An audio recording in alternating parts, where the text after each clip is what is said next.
Conclusion inevitable.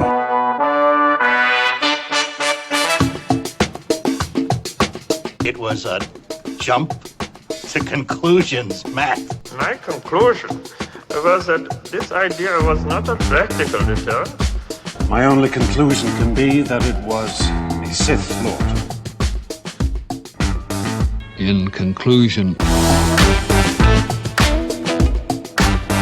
Hello there, folks! Welcome back to In Conclusion, the only movie podcast recording from a place that is too humid and needs to cool down. I'm Dan O'Keefe, and I'm sweating. And joining me, as always, from her air-conditioned apartment, not air-conditioned apartment, but apparently not as sweaty as I am, it's Anna Otto. How are you, Anna? Dan, see, you say air-conditioned because I do have an air conditioning unit. However, I'm out here recording, and Gage is currently in the other room sitting with, next to no clothes on, waiting for this to be done so he can come back out into the room that is air-conditioned. And I do sleep with an ice pack. So, I feel you. And if you had come talk to me at around, 1 p.m. when I was running up and down the stairs doing my laundry, I would have looked very sweaty. Don't worry. Right there with you. I mean, it is cooler outside now, markedly cooler than it was earlier in the day. It's always good to start off a movie podcast talking about the day's weather. But, it was 95 and 70% humidity today. Mm-hmm. So I decided to go for a bike ride at 1 in the afternoon. Disgusting, Dan. It looked like I went swimming. It was great. But I walked outside to, take a walk around my building because I'm an old man who needs to go outside every once in a while. Otherwise, my bones lock up. I feel that. And I was like, oh, it's cooled down a lot. That air has not made its way into my apartment. No. It's stagnant. It is warm and wet in here. I make it sound like I'm in your apartment, but I am experiencing the same thing as you're experiencing in my building. So, well, speaking of somebody who is basically in my apartment, he's slightly above me, our guest for the 4th time, Tom Hillmeyer. Hi, Tom. How are you? Are you sweaty? I have good news to share. Okay. The high for the next 7 days is 70 degrees. That's Jesus beautiful. Doing his work. I'm telling you right now. I'm about to be wearing sweaters, long pants. It's going to rain tomorrow. Mm-hmm. I am... Oh, we needed it. I know. But I'm doing well otherwise. It was... Yeah, I'm doing good. Except for the fact that I had to watch this stupid movie today. Starting off strong, okay. I also watched this movie today, finishing it approximately 1.5 hours ago. Not actually, it was 45 minutes ago. It wasn't as stupid. Fresh wounds. I'm going to get it off my chest right now. Rip Shia LaBeouf. He's not dead. His career just is. I used to have such a crush on him back in the day. He was the hot guy. I know. And this movie really reawakened something, and I just remembered how actual Cannibal Shia LaBeouf went kind of... I mean, I don't want to point fingers, but he's a little loose these days, and I don't mean that promiscuous. I mean in the noggin. He's a little cuckoo.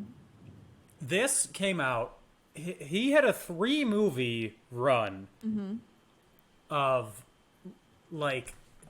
movies that he's not a teen movie star, but he was the teen starring in movies. Are you talking about Transformers Disturbia in this movie? Or are you talking about Eagle Eye? That's also one of his, I think. Throw it in. Make it 4. Yeah, let me just double check, make sure that's not Joseph Gordon-Levitt that I'm thinking of. Nope, no, it is definitely. Eagle Eye, yeah. Yep. I saw all of those. I respectfully watched all of those. Hands in my lap. Mm-hmm.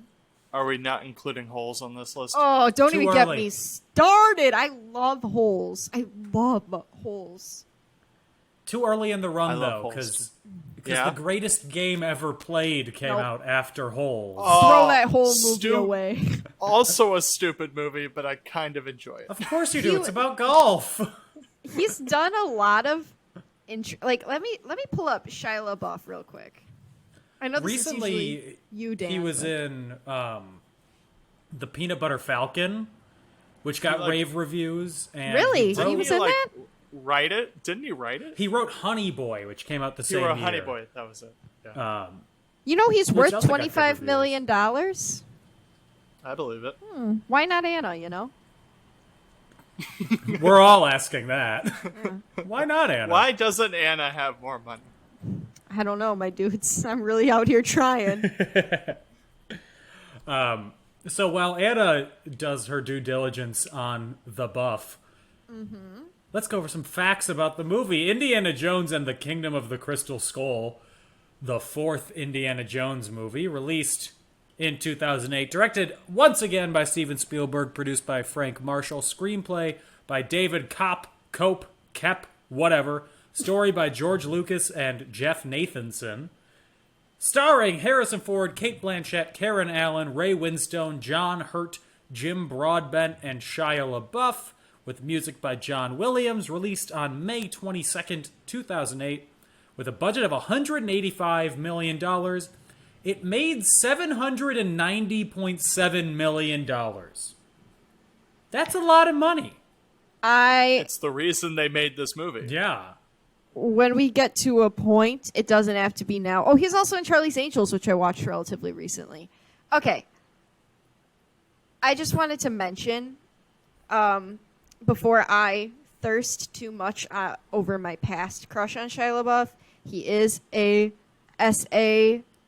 He's been accused of committing sexual assault. I feel like I shouldn't be saying that. I've heard some podcasts kind of bleep it out and some podcasts not, so I'm just going to do my best.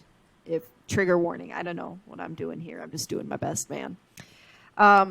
We are not trying to glorify those acts, but we are going to talk about his performance in this movie, which he was in. Okay, I just wanted to mention that so that we're not praising him and people, all 5 of our listeners are up in arms. So, pardon you, we have at least double-digit listeners. Whoa! But still, that's more than I expected. Oh, well. Thanks, Tom. Thank you for your unending support. confidence. Oh no, simply because of my presence. Tom really thinks. Oh, I thought you were saying for a second that you thought you were bringing all the fans out. I was like, Tom. On Rotten Tomatoes, we can't hit Shrek numbers. It's okay. I'm not joking. Shrek 2 was our second most listened to episode. Are you? I blame the fact that Mark literally spammed. From what I heard, he was telling everyone. I mean, thank you, Mark. We appreciate very much, the Mark. work, We the appreciate grind he put down for us. That's my boy, but still. I've prevented people from listening to the episodes I'm on. Tom! That's not what you do! Tom, here, I'll boost your confidence. You sound angelic, and you've contributed a million intelligent quotes and things to think about. People should be listening. There you go. I hope that boosted your confidence for the day. It did. Good. I'm going to go tell everybody I'm on this podcast. Good, thank you. Tom, I want to make out with your thoughts about Indiana Jones. Not this movie, you don't. Hate makeout. So not the anger makeout. Wait, that's dang one. It. I said that's it 4 times before we started recording. I know, but that didn't count. That was the warm-up. Fair. On Rotten Tomatoes, surprisingly, this movie has a 78% approval rating. The critical consensus is, though the plot elements are certainly familiar, Indiana Jones and the Kingdom of the Crystal Skull still delivers the thrills, and Harrison Ford's return to the title role is more than welcome.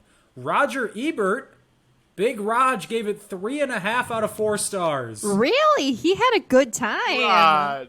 Raj, he said, why? Same rating he gave Last Crusade, finding it same old, but what I want it to be. What I want is goofy action, lots of it. I want man-eating ants, sword fighting between 2 people balanced on the backs of speeding jeeps, caverns of gold, vicious femme fatales, plunges down 3 waterfalls in a row, and the explanation for flying saucers, and throw in a lot of monkeys. He's in a comfortable, healthy relationship with the Kingdom of the Crystal Skull. You know what I'm saying? Yes, oh my lord. He comes home, he kisses it on the cheek. They cook a nice dinner. Have a nice dinner together. Yeah. They go to watch, bed at 8:30. Yeah, in separate beds, as is how it's supposed to be. Separate twin beds. sex once a month, every other Wednesday. Yep. Some other people were not as kind. The Communist Party of the Russian Federation tried to ban the film, Okay. accusing the production team of demonizing the Soviet Union. I mean, this is the same country that made America change the end of Rocky 4, isn't it? Wasn't that Rocky 4? And, well, no, Rocky 4, Rocky beats the Soviets. Yeah, but if you watch it in Russia, it's changed so that they win. I swear Oh on my my gosh. life. Give it a goog. I swear to God on my life. I love Rocky 4, and I didn't know that. I don't know why I know God. that. I think Gage might have told me. The Soviet Union's such a buzzkill. To quote the Communist Party of the Russian Federation in their native tongue. No. Dan, please. I'm gonna Don't do this. I'm doing a really bad Russian accent, and you all have to listen. Oh, God. Okay. Thanks for the warning. In I need it. 1957, the USSR was not sending terrorists to America, but sending Sputnik satellite into space. Thank you. Wasn't this... oh. When did the Cold War happen? That was in the 60s, right? The Cold War was 1945 to 1991. Holy cow, that lasted a long time. Why did I think it was only when JFK was in office? That was the Cuban Missile Crisis. Oh, yes. He wasn't in office very long. I know. Yeah, I like know. 2.5 years. I mean... Did you Rip. think the Cold War was a hot war? No, I thought the Cold War... Okay, listen. Oh, are we getting into I'm gonna- how the Cold War wasn't actually cold and that there were hot conflicts? I'm going to tell Proxy you right wars. now what public school taught me the Cold War was. In the 60s. Russia and America hovered over buttons going, I'm going to send a nuke. Maybe I won't. Maybe I will. And then one day they just gave up because their arms got tired. Just kidding. I actually was in... That's not a bad summation of it. If you Except for the widen, end. if you Except for widen the out end. the whole view of it, it would be one of their arms got tired and then the building around them collapsed. Would you believe that I was in honors history growing up from the attitude I'm giving you, from the intelligent quips I've given you about history? I wanted to be a historian when I was little. That's I still want to be a surprising. historian. Yeah? I just wanted to curate a museum, which is like a lot more work than you'd think it is. Did you know that you can get a degree in museum studies? I did, and I really thought about it for a while, and then I didn't. I You went wanted with to... the more lucrative career of acting. Yeah, no, I wanted to specialize in the Civil War, which my mom was like, that's been very, like, a lot of people have studied that. Have you considered something else? And then I, like, fixated on other tragedies for a while, and then I just kind of decided that I just didn't feel like it, and I liked acting instead. So, I love museums, okay? This isn't supposed to be dark. I just love museums. That's it. That's it? What were we talking about? The Cold War? Yeah. Spielberg responded Yep. to the Soviet Union. Well, the Communist Party of the Russian Federation. We decided the fourth installment would take place in 1957. We had no choice but to make Russians the enemies. Our hands were World War II had just ended and the Cold War had begun. The U.S. didn't have any other enemies at the time.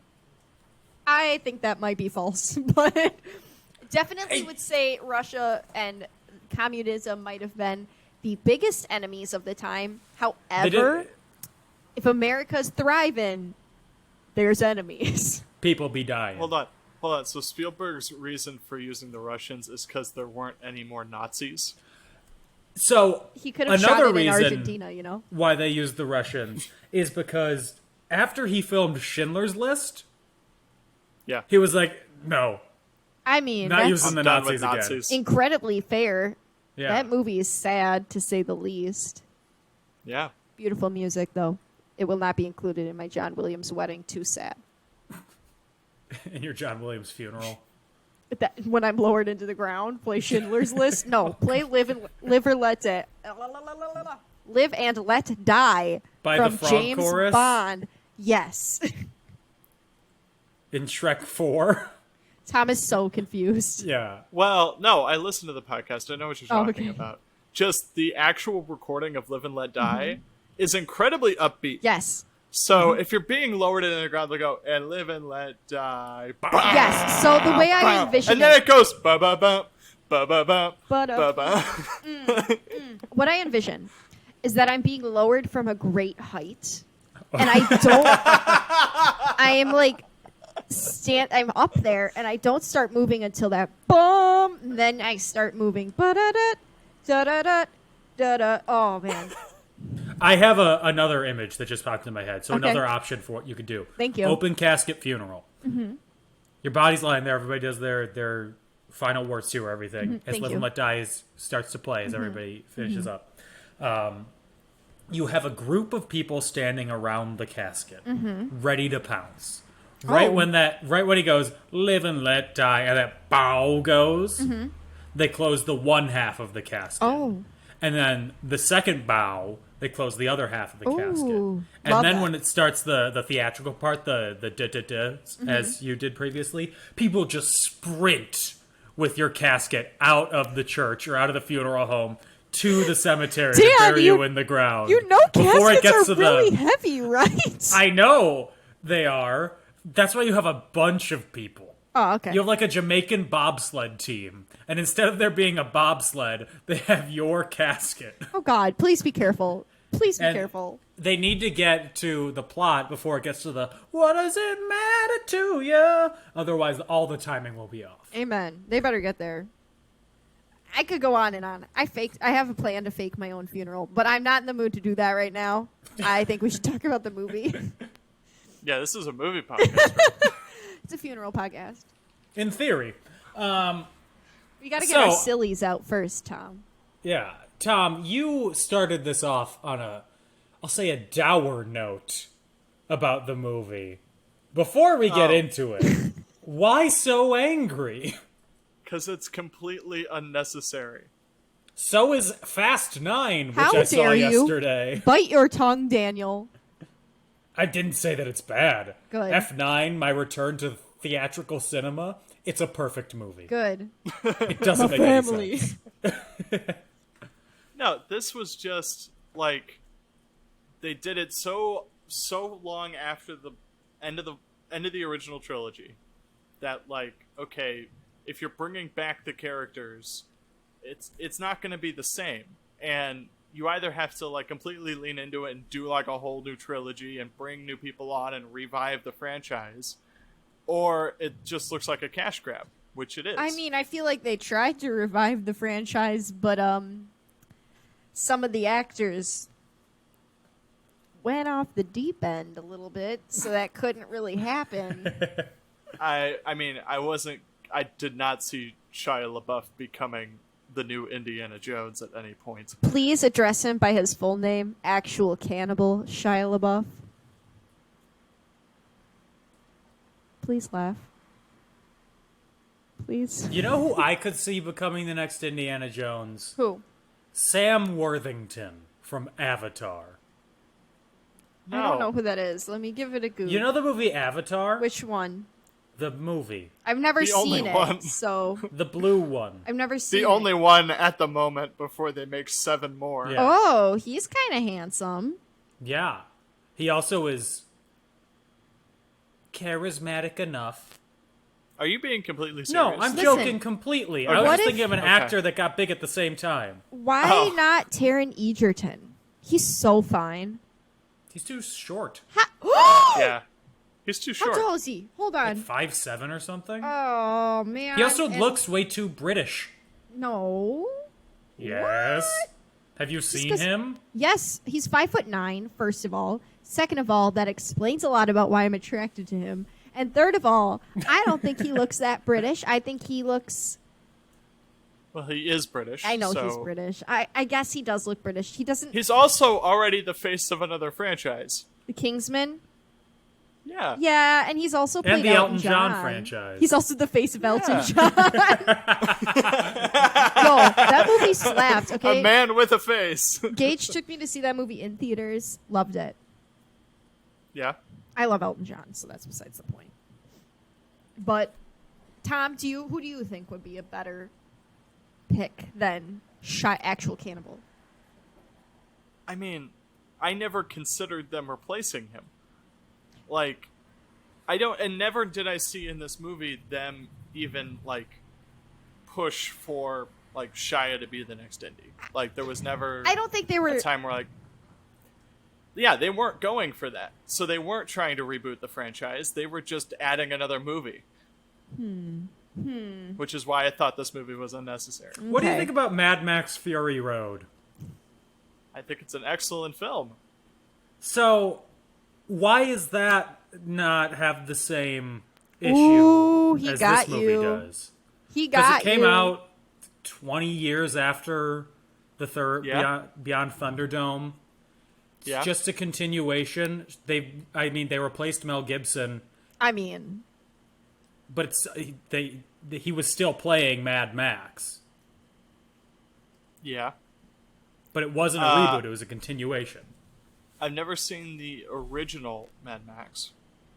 But I also think the original Mad Max, like, part of where I'm going thinking wise is that, like, not a lot of people have seen the original Mad Max, so they saw Mad Max Fury Road as a standalone film, like I did. that makes sense. Yeah, and I haven't seen the original, so I can't compare it. From what I've seen about it, it looks very different. Like the original Mad Max didn't feel as dystopian as the first one. At least just from the clips and stuff I've seen. But I think the Mad Max Fury Road disconnected itself enough from the original that it can stand on its own, where Kingdom of the Crystal Skull is basically just rehashing all of the motifs just for the sake of rehashing them and not really pushing them forward in any way. Okay. Second follow-up question. How do you feel about the film The Color of Money, the sequel to The Gambler starring Paul Newman? Oh my god. Dan, you're ancient. Anna, before we Dan. get into it, thoughts? Now, this is the story I promised. It's not as exciting as I may have led on, but I'm going to tell it anyway.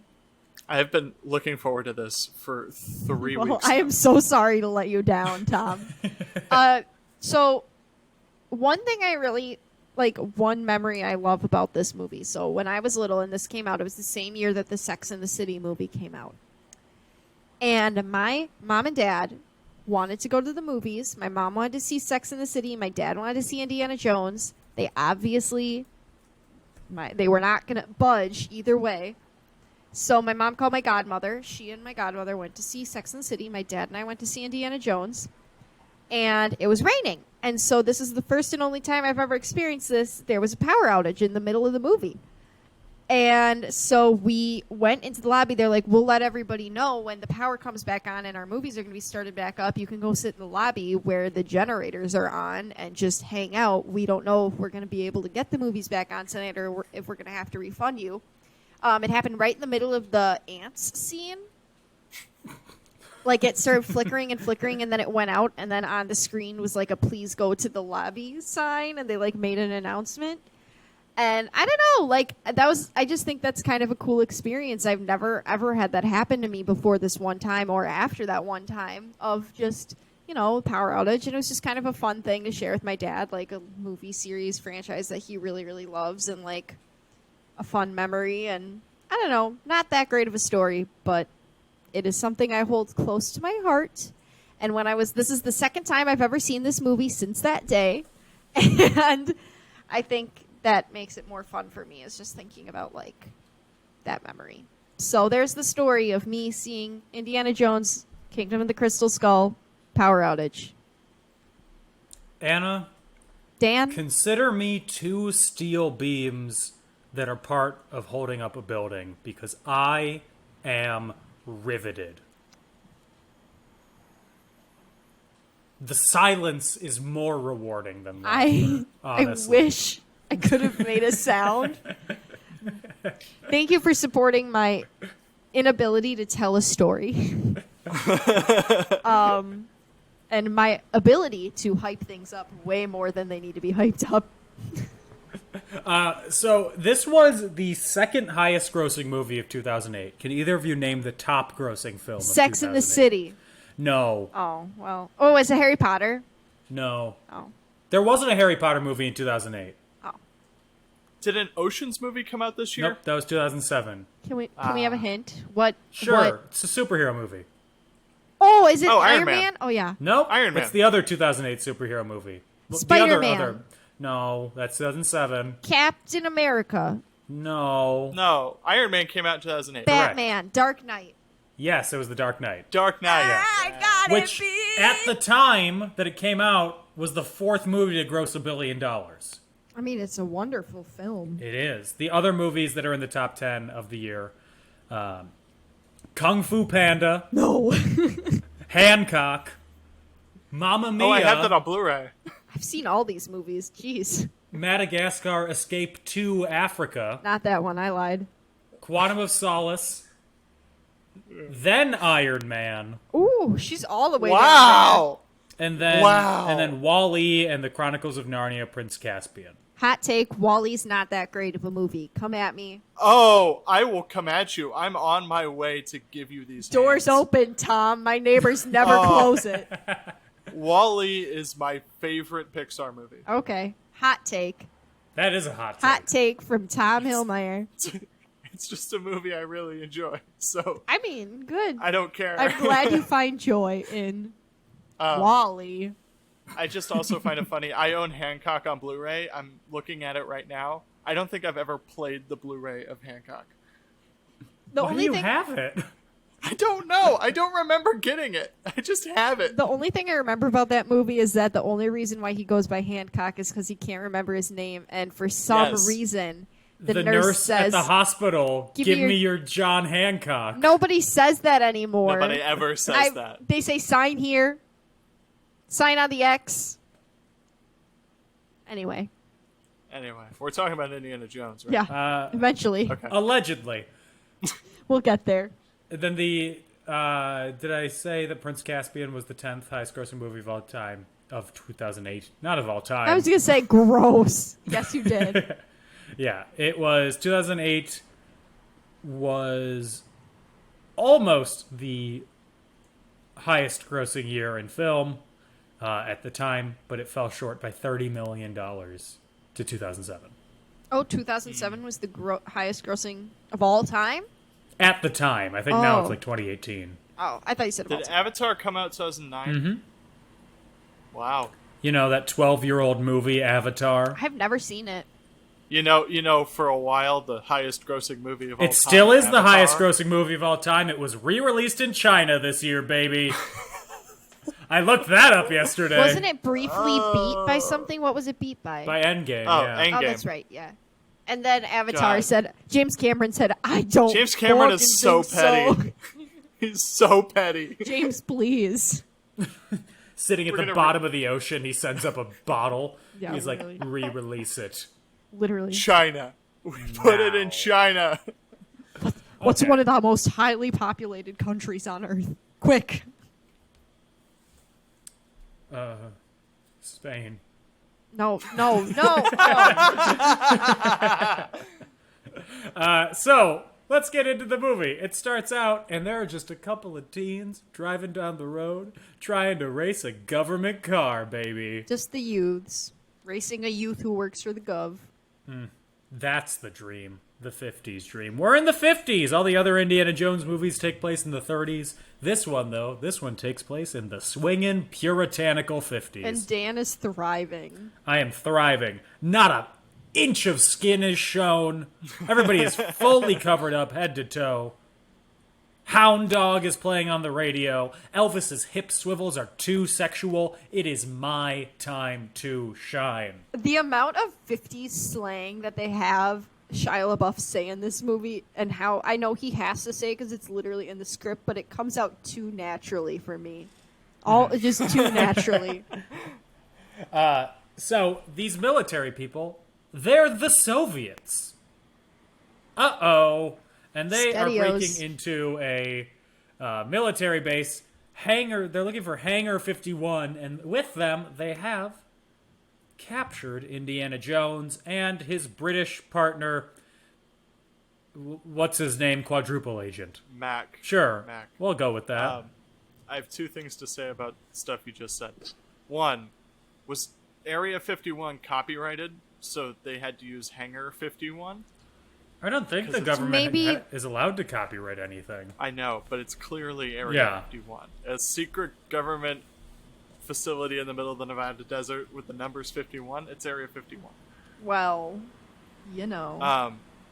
Second one, if this movie was made today, they would definitely have cast James Corden as Mac. Goodbye. Ugh. I used to love James Corden, but he's gotten on my nerves over the years, and I know I'm not alone. I immediately thought that like they would recast or they would cast James Corden, and then it put me in a bad mood the rest of the movie. There are lots of equally funny, cute, chubby men out there. Like, we could go find somebody else. I think I'd go, like, I don't know, me. It's not You're not hard to chubby, find Dan. an unfunny person. True. Equally funny is setting the bar too high. Yeah. So, in this Hangar 51, they're looking for this special metallic something or other that you could track using gunpowder. Magnets. Magnets, baby. It's very magnetic. So they go and they're searching through and they find whatever it is. And then they are led on a chase throughout the hangar where we see the Ark of the Covenant get knocked over and crash. Or maybe I'm remembering that. No, it actually there's like happened. a part of the box that's like ripped open and it shows it. And I went, aw. Yeah. It was like in Last Crusade when they said, oh, look, the Ark of the Covenant. Are you sure? Pretty sure. Yeah. They get out, and then Indy and Mac, they're trying to escape from these Soviet people. Also, earlier we have met Cate Blanchett. She is playing Coconut Head from Nesby Classified I was going to Survival say, Guide. she's doing her best in that wig. She's killing it. The wig is not killing it. Yes. Cate Blanchett, wonderful as always. Cate Blanchett's idea on what her character's hair should look like, because she came up with the idea. Did she really? Yeah. She really said full Edna mode. That wasn't even a thing that Absolutely. existed yet, I don't think. It did. Incredibles came out in 2004. So she did say full Edna mode. Incredibles came out in 2004? Yeah. Oh, I'm old. It's okay. Might have been 2003. No, it's 2004. Monsters, Inc. was 2003. I love Monsters, Inc. That makes me feel ancient. Thanks a lot, Dan. Wait, no. Monsters, Inc. was earlier than that, because Finding Nemo was 2004. So The Incredibles was 2003. I love Monsters, Inc., though. Welcome to a podcast. Incredibles was 2004, Nemo was 2003. Monsters, Inc. was 2001. Welcome to a podcast where two people are apparently was having a 4. quarter-life crisis about the release dates of Pixar films. You know that when I had my wisdom I'm teeth going to watch pulled Wall-E out, after this to feel better. Yeah, when I had my wisdom teeth pulled out, when I came out of my fog, I only talked about Monsters, Inc. That sounds Nice. about right. Yeah. I only talked about how terrible Indiana Jones and the Kingdom of the Crystal Skull looks, because everything looks like it was shot on a green screen. It does. Not quite as bad as Temple of Doom, because that actually was shot on a green screen. But can we talk about the cute little prairie dogs, though? I know they're CGI, but they're really cute. Yeah, there are cute little CGI prairie dogs at the beginning of this movie. They remind me of something that George Lucas would have added in a special edition version of this, where it's just like it's that little tiny thing that's like, yeah, we could throw it in when we put this on Blu-ray. Can we also talk about, Gage was harping on this today, so when they're in the Area 51, quote-unquote, I'm doing air quotes, how for the nuclear bomb testing area, how detailed the houses were. Can anyone go into detail for me about why they would want to make it look like somebody actually lived there? Have you ever played the Call of Duty Black Ops map Nuketown? I have never played Call of Duty in my life. I'm sorry. My notes say Indiana Jones Black Ops. Is that Because this whole opening sequence looks like Black Ops. Yeah. is Black? I don't know anything about Black Ops. I'm so sorry. I'm like a video game weenie. It's a Cold War based Call of Duty game, and there's Oh, a you mean the level, 60s? a stage. Yes, 1961 to 1963. The Cold War ended on 11/22/63. There is a stage in Black Ops that is a nuclear testing, like a fake city, fake suburban town built for nuclear testing.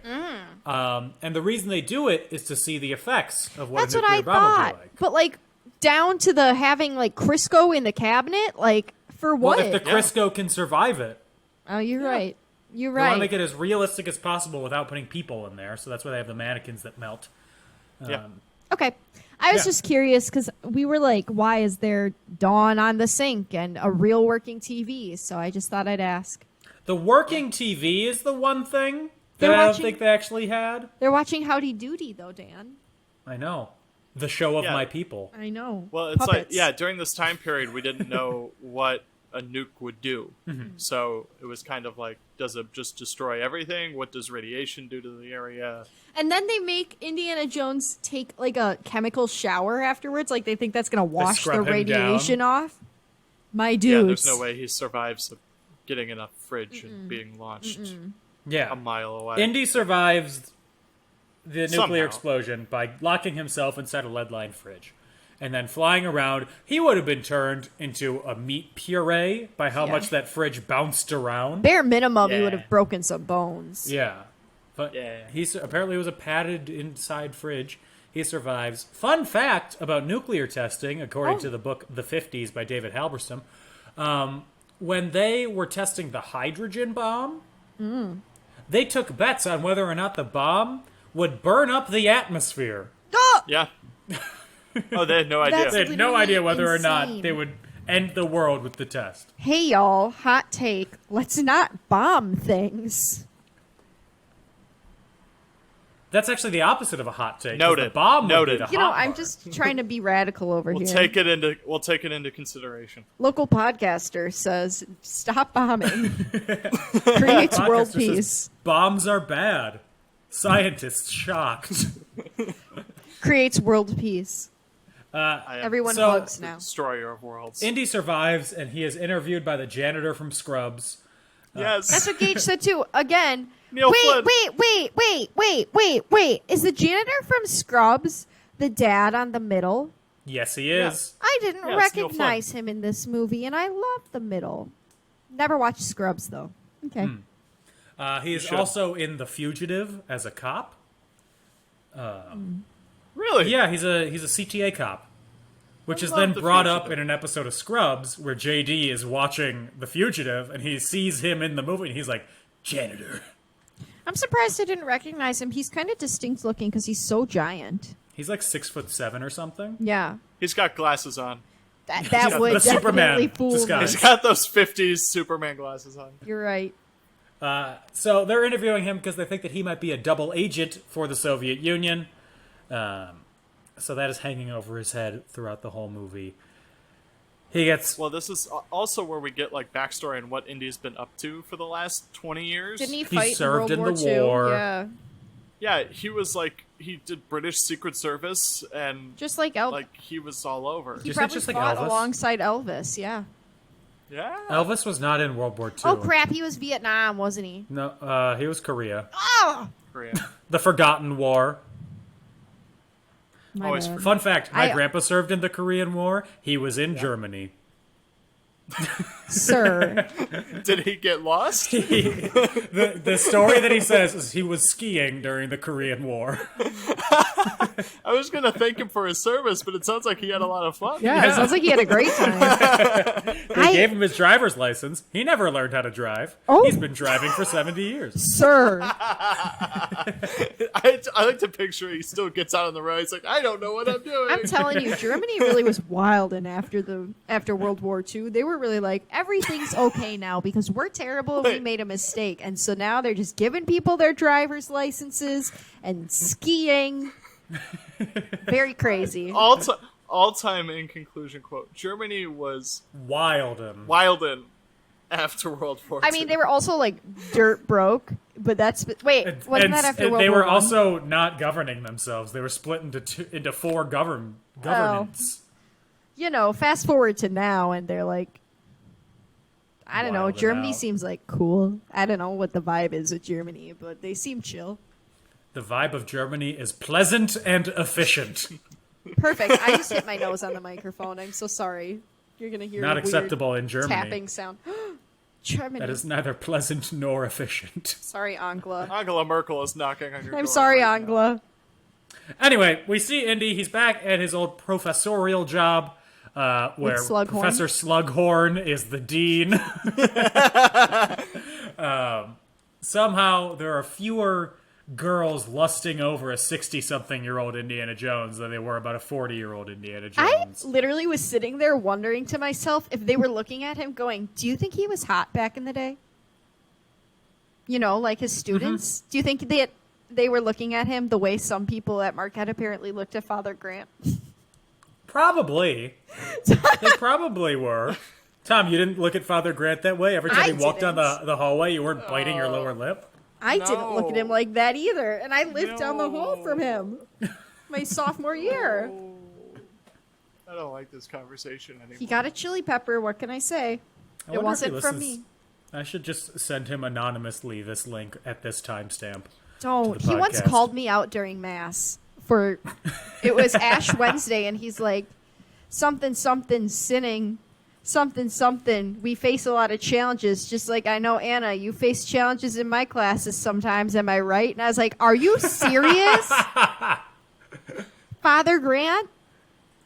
We all face challenges sometimes. I literally have an A in your class. But anyway. Anyway. Yeah, so Indy, he gets put on leave from his job as a professor because, you know, he's under investigation. The Slughorn? Board of Regents or whatever, they think that something's wrong. This is just past the Red Scare.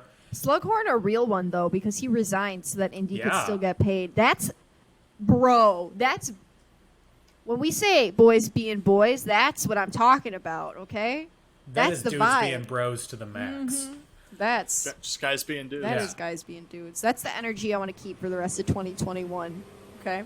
Yeah. So then Indy, like all men in the 50s do when they get put on a leave of absence or fired, he gets on a train to go somewhere. Mood.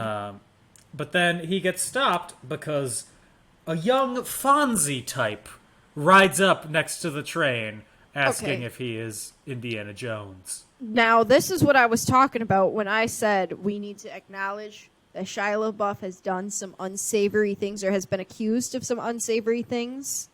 Because when this movie came out, I was lusting, okay? I didn't know about things back then.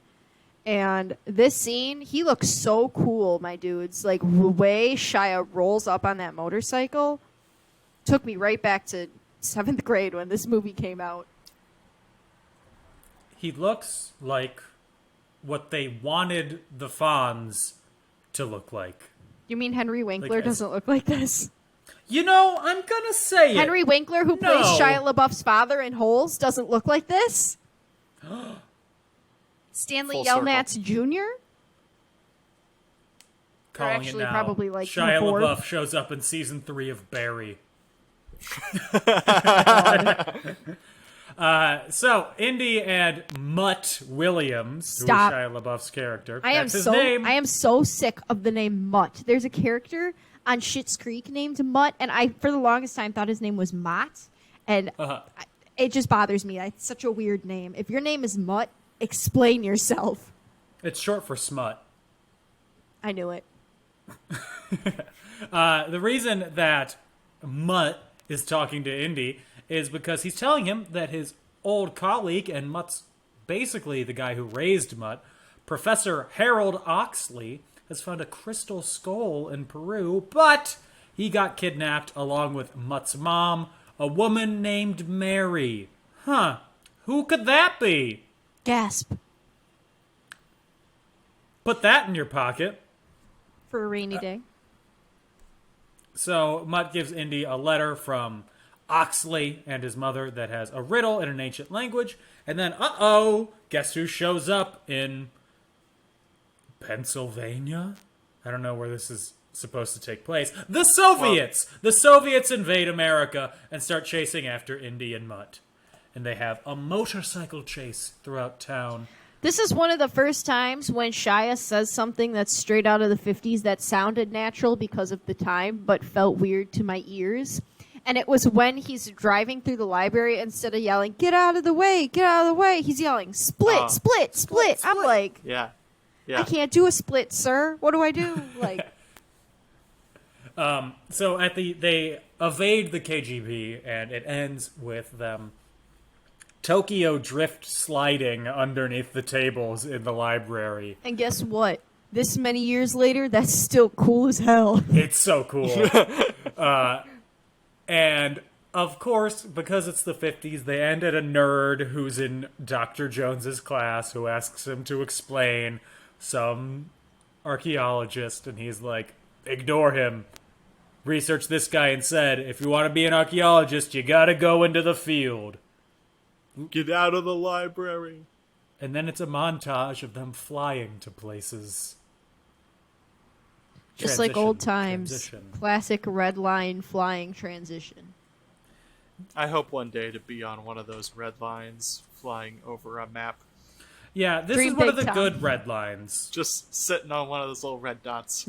This It's pushing me along. This reminds me of the scene in Emperor's New Groove where Yzma and Kuzco are going on a route, and they show like Yzma and Krunk fell down a hole and stuff, but they still beat Kuzco back to the palace or whatever. Right.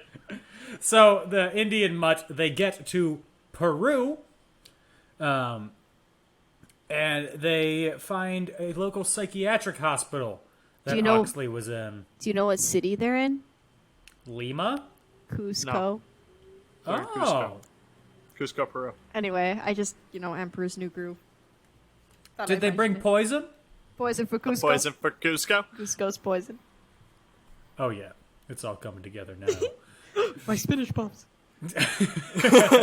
So, written on the walls of Oxley's cell, they are just carvings. They look like the carvings of a madman. And you're wondering, how can a man who we later learn has the build of John Hurt carve all this into stone walls? And a question that's never answered. Maybe he just, Build of John Hurt.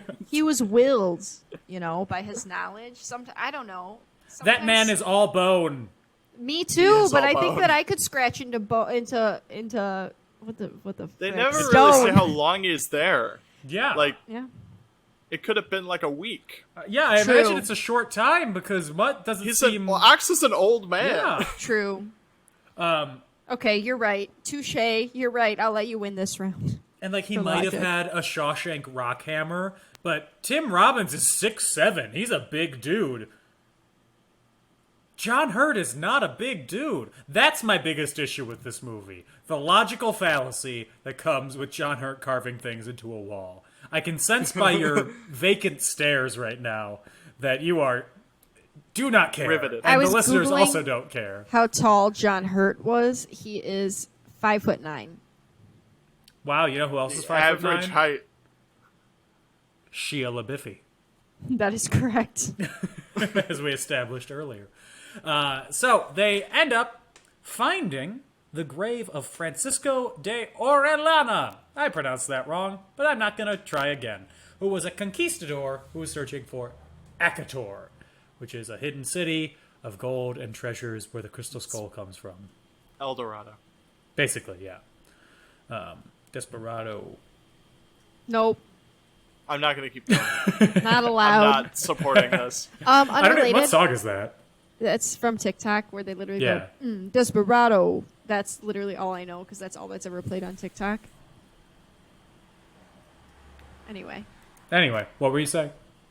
I was just going to let you guys know that people often Google Sheila Buff trying to find Shia LaBeouf because that was, did you mean Sheila Buff? Was definitely something that came up.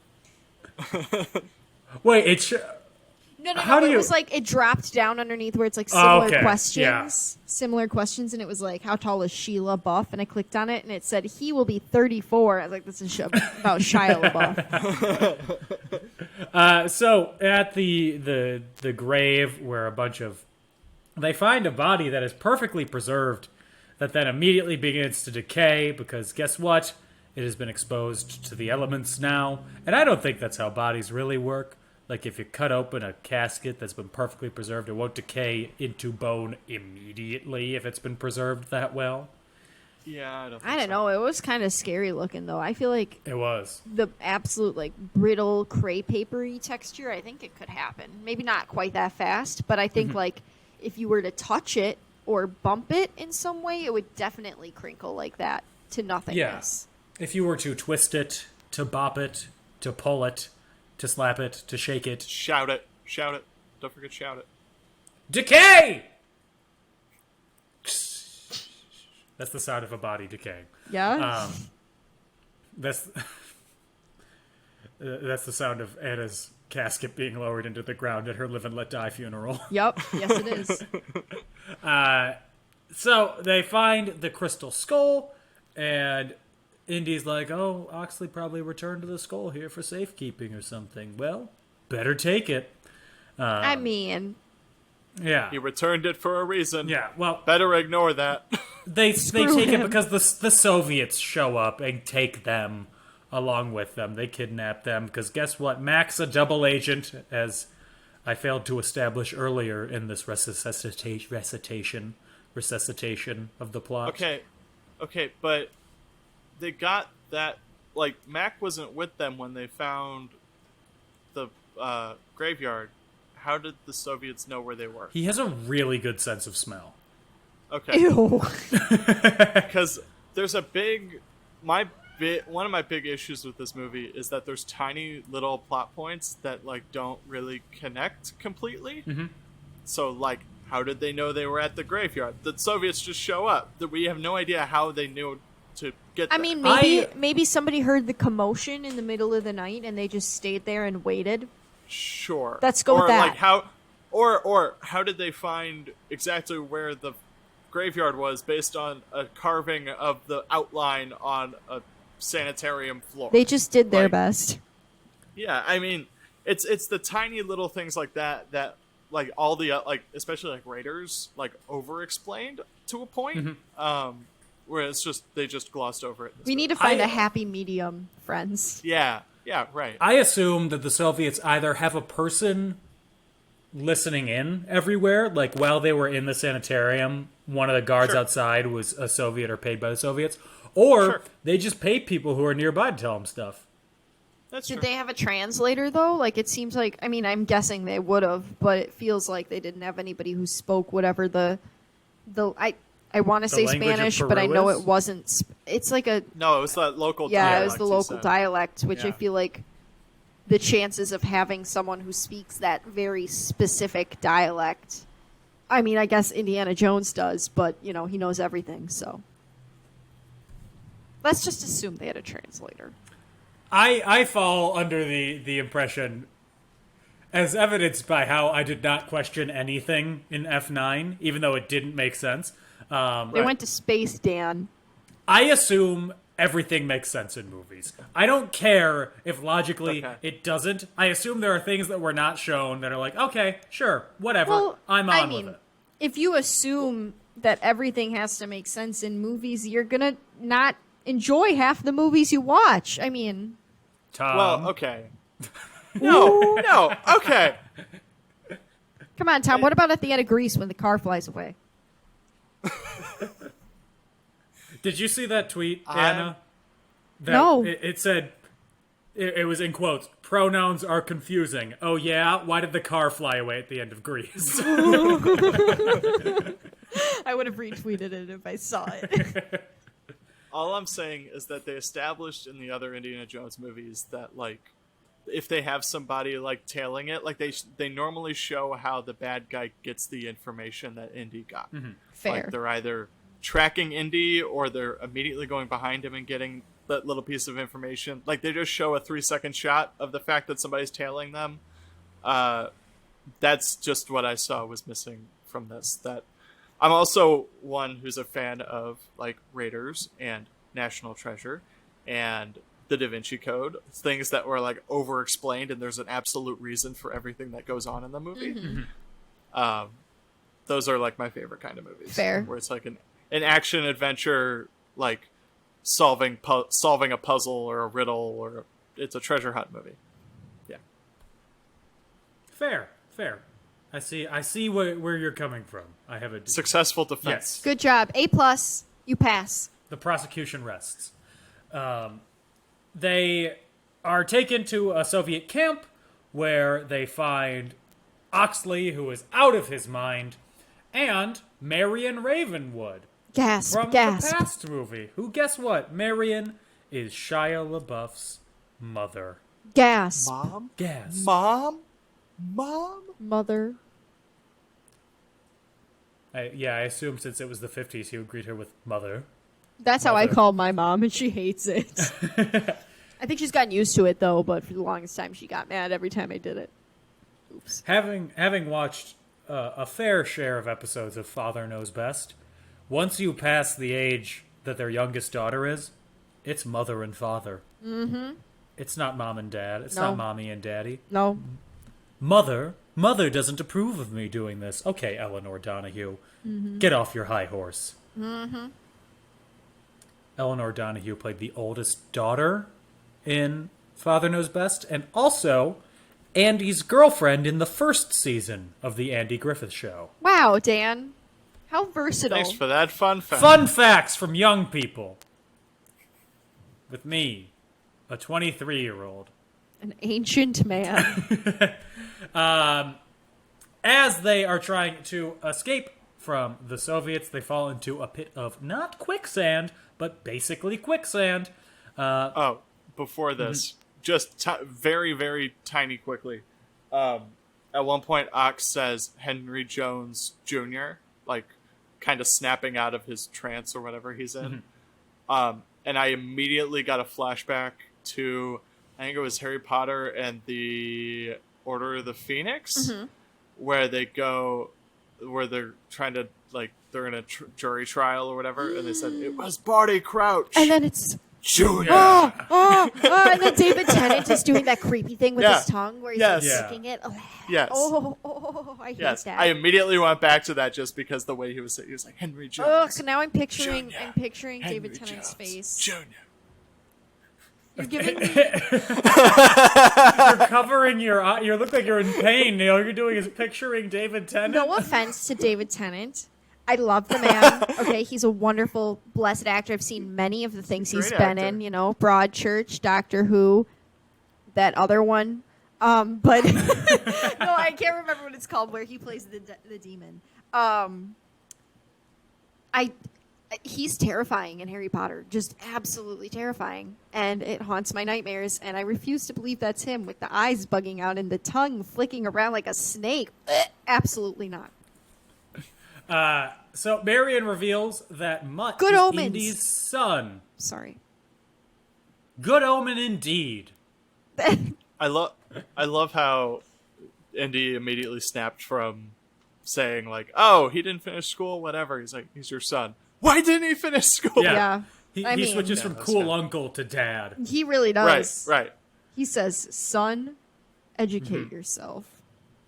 I also love how he starts calling him son the rest of the movie. I know. And Shia doesn't catch on immediately. At the end, though, when Shia calls him Daddy-O, I screamed. I was like, what in the 1950s nonsense is this? So the reason that the Soviets are after the skull is because they think, by the way, I didn't say this, but Cate Blanchett's character's name is Spalko, which sounds like a brand of spackle. I'm just going to keep calling her Cate Blanchett if you don't Yeah. mind. Fine by me. So she thinks that the skull is from an alien that are psychic, and finding more skulls will give the Soviet Union the power to read minds throughout the world and have almighty knowledge through telepathy. You know, reading minds would be cool, except I also feel like if I was reading minds, there would be things I just don't want to know.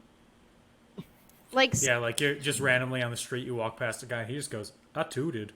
yeah, I mean, that, or like just some people might be having a really boring day. Like half of the time, if you were to listen to my brain, I'd be thinking about like random dumb things like, oh, I gotta do my laundry. What am I gonna wear to work tomorrow? What should I pack in my lunchbox?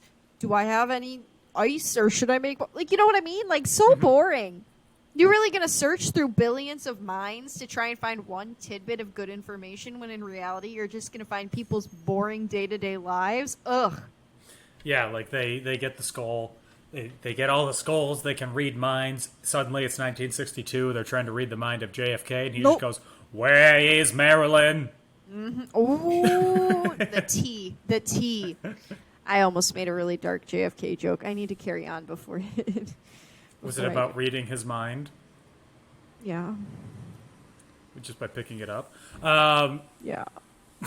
So, the next day, they're en route to the ancient city of Akator, which reminds me of the Akinator, if you ever use that. It's an online thing that, like, guesses any character that you're thinking of. It was big in 2013, let me tell you. Oh, I was My freshman boys volleyball team, all in on it. I've blocked off the year 2013. I will never think about that year again. That was the year I graduated from high school.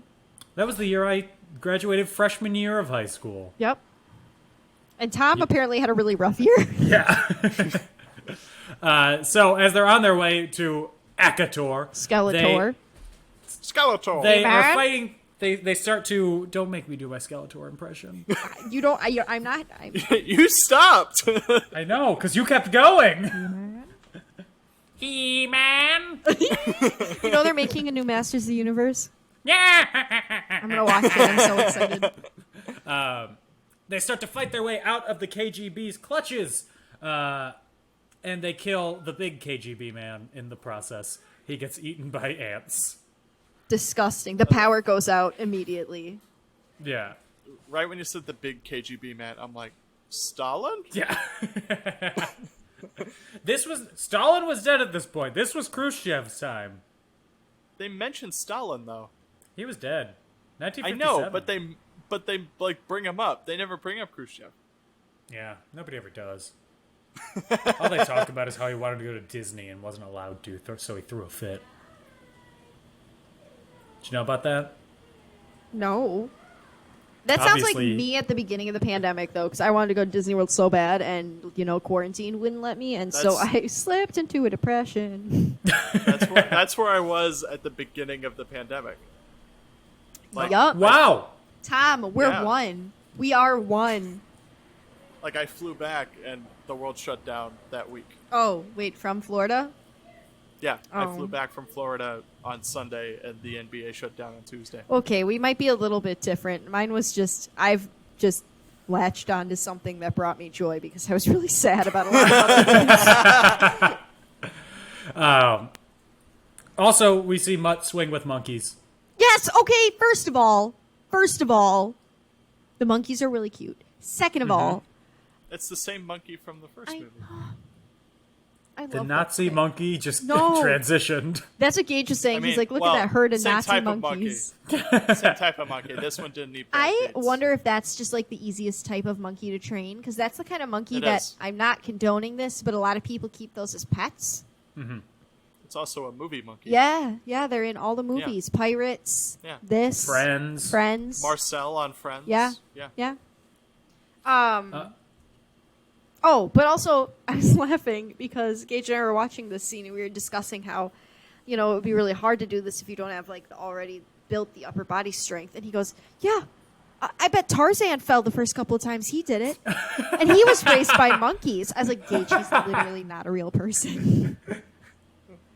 What do you mean he's not a real person? Tarzan, Lord of the Tarzan. Jungle? Also, this scene is very obviously CGI, so I don't know how much of holding on he had to do. I What know, part but of it? don't you think, like, I was trying to imagine maybe I could do that for, like, 2 vines if I was, like, in a fight or flight situation. But I think it wouldn't happen, dog. Not for me. Well- I would just die. Well, the CGI didn't look as bad as I remembered. Mm-hmm. But my big problem with it was, how did he catch up to the cars? I know, he had to be flying. I mean, there was at one point at the very end, it looks like he took a shortcut Yeah. and like cut the corner. But still, Yeah. like he went up there and he paused for a good 10 I seconds. know. And also, how did he not get any, like, vines that were kind of loose? You know what I mean? Like, even if you followed a path that the monkeys had been on, my Yeah, I man hate weighs loose at vines. least 7 monkeys, Like, at least. probably more. Let's guess each monkey weighs about 10 pounds. Okay. That's about 70 pounds. 100. That'd be 17 monkeys. 170 pounds. I'm guessing he weighs 170 pounds tight. Capuchin monkey weighs 5 pounds. Oh, so he weighs about 85 pounds. that'd be no wait. Hang on. Yes. Just say Shia 34 LaBeouf weighs pounds. 85 pounds. 34 What? monkeys. He'd weigh 34 monkeys. Oh my god. I think. So, though, also this, I think my favorite line from the movie is in this scene, because Mutt is also a swordsman, and he goes to sword fight with Cate Blanchett, and she goes, "You fight like a young man, easy to start, eager to start, and quick to finish." Disgusting. Oh my Also, I god, I'm was surprised right. he didn't die from that. My math was correct. Yeah, 34 I know, monkeys. I wanted to make I know sure. how math works. I almost called you Gage. I don't, so I wanted to make sure. So they end up escaping from the KGB, and they find they have to survive falling over 3 waterfalls. How did no In a one get duck. impaled on the glass from the broken windshield? Riddle me this. You got this far in the movie and are just now questioning No, the survivability or injury report? I'm just specifically choosing to question this, you know? I'm pick and choosing my battles. Okay. I already questioned the monkeys, okay? Okay, now I'm picturing you in like an interrogation room, just angrily pointing at 34 monkeys. Yeah, oh, not 34. They kill me. How did none of the vines fall? I love monkeys. So they end up finding a skull-shaped rock that leads them to Akator. Truly beautiful. I know it's and- not real, but it's gorgeous. And Mac, who has triple agented himself, who has been lying about being a CIA agent, well, guess what? He's been leaving transponders for the KGB to follow. Literally, Mac is about to catch hands. I am so sick of his bullshit by this point in the movie. I really am. He just exhausts me. Fake friend. He's a snake, okay? And Indiana Jones doesn't like snakes. That's all I gotta say. No, he does not. In fact, earlier in the movie, when he's in the quicksand, he has to use a snake. Which rubbed me wrong because, you know, animal rights. But I know it was a fake snake. But also, Yes, a snake. I just didn't like the idea that they had to... Anyway. It solved my problem. I know how the Soviets got there. So, they get into the city of Akator. The Guardians, they let them pass because they have the crystal skull, and they're like, oh, yeah, sure, go ahead. But then the Russians come through and kill all of them. It made me a little sad. I was like... That is literally kind so of the rude. MO of the villains of the Indiana Jones films. It just felt really rude, you know? Like, Damn, I wouldn't want the villains to be rude. can they try being a little nicer? Like, just like a little, like Dr. Doofenshmirtz on Phineas and Ferb, maybe? I hate the Soviets. They're so rude, mostly. That's my number one reason for not liking somebody is if they're rude. Straight Not up. on ideological differences. They're just rude. Just rude, I mostly. mean, wouldn't you classify a lot of ideological differences as being rude? Discriminating against others? Rude. Straight up. I guess I would. That's a really very broad classification, but sure. Yes. You know, that's just... Sometimes I don't want to have to break it down. I'm just... That person is rude. I don't like them. Why were they rude? Go find out yourself, I guess.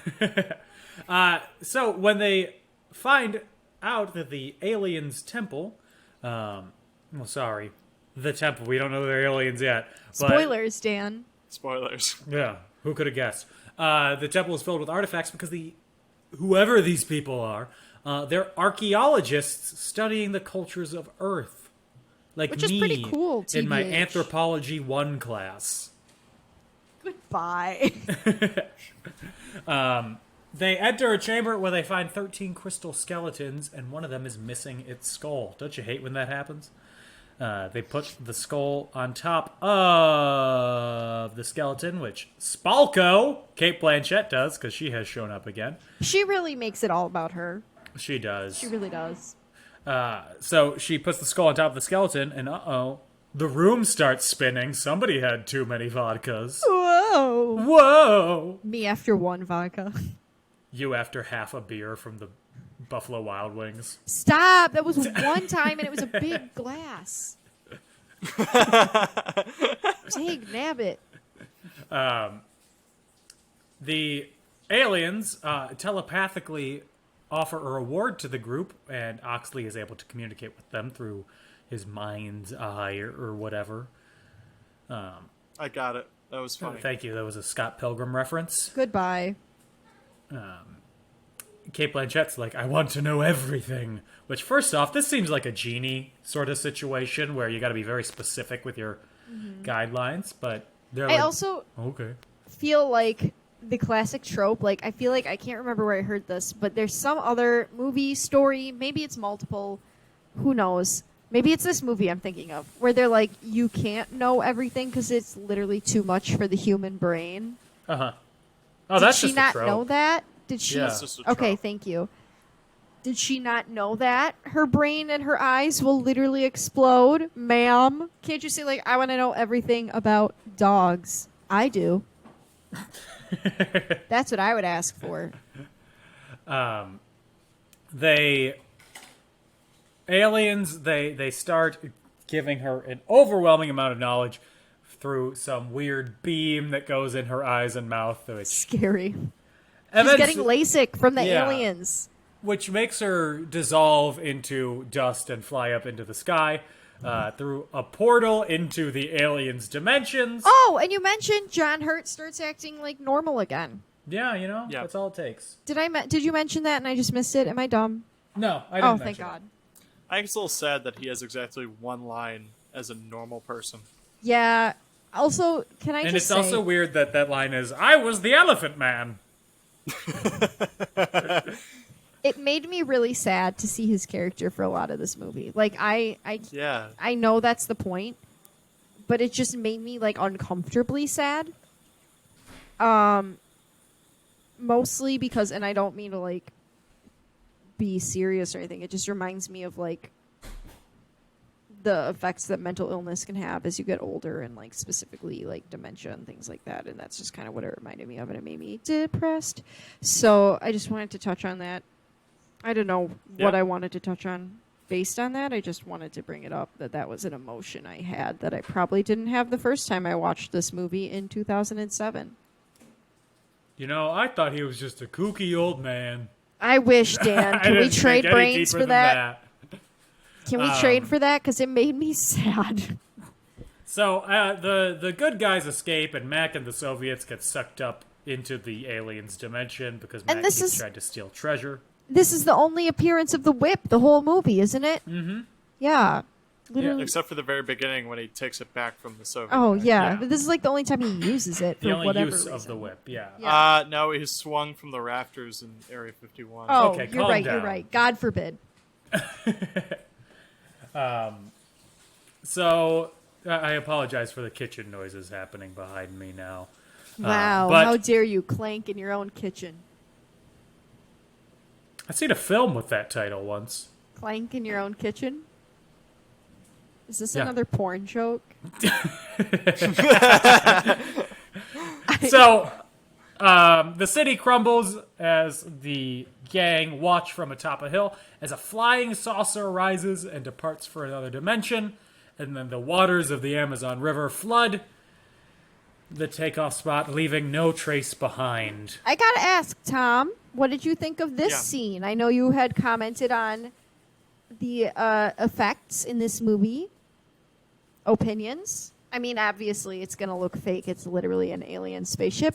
But I would like you to touch on it if you have any opinions. I'd like to hear them. I'm not trying to put you on the spot. Sorry, I very much did. I just, you mentioned it. I just wanted to ask. I mean, I think the effects looked fine. I would probably say for the look that we're going for, this is probably the best they could have done. Like, they didn't make... Like, it was a very, like, nondescript spaceship. Mm-hmm. So your classic flying saucer. Yeah, so I mean, just from like a VFX standpoint, it's like make it shiny, and that's about it. Mm-hmm. Nothing says future like chrome. Am I right? Yeah, but they totally went the route I kind of hoped they would go, where they kind of like at the same time as like showing the spaceship leaving Earth to like like it covering its own tracks, and like, oh, nobody will ever find that. I enjoyed that, where it was like they thought it all the way through. Okay. Yeah. Okay. I just was curious. I also like to mention, I think it's sort of, I don't know, I like that line that John Hurt has that's like, I was the Elephant Man. Yep, that's the one. No! When he's like, and now their footprints have been swept away as if with a broom or something like that. That's just so, I mean, like, yeah, you think about it. Yeah, the aliens were there, but there's also like this whole culture of people who worshipped and worked with and protected these creatures, and now it's all gone. The people are gone. The city is gone. The artifact. I am being so depressing tonight. I am so sorry. It's almost like I close my eyes only for a moment, then the moment's gone. Same old song, just a drop of water in the endless sea. Dust in the wind. Thank you, All Dan. we are is dust in the wind. Thank you, Dan. Thank you, Dan. Then Indy and Marion get married. Mutt goes to put on the hat. Indy does not say, "In your dreams, kid," despite me remembering him saying that line as he goes to put on the hat. Oh. And then the movie That would make ends. sense. It would totally be on brand for him to say that. Yeah, it would. Yeah. And then the movie ends. Da-da-da-da. We made it. But it's not that theme. It's like the Marion love theme. Yeah. Which I love. Da-da-da. That is, Da-da-da. sir, that is not what it sounds like. Da-da-da. There's no burlesque Happy Indiana birthday, Jones. Mr. President. Height of the Cold War. Tom, since this is your favorite movie, you go first.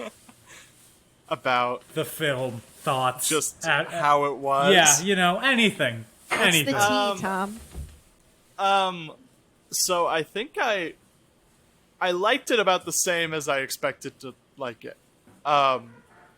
It's still definitely an Indiana Jones movie, so it gets a baseline 1 star.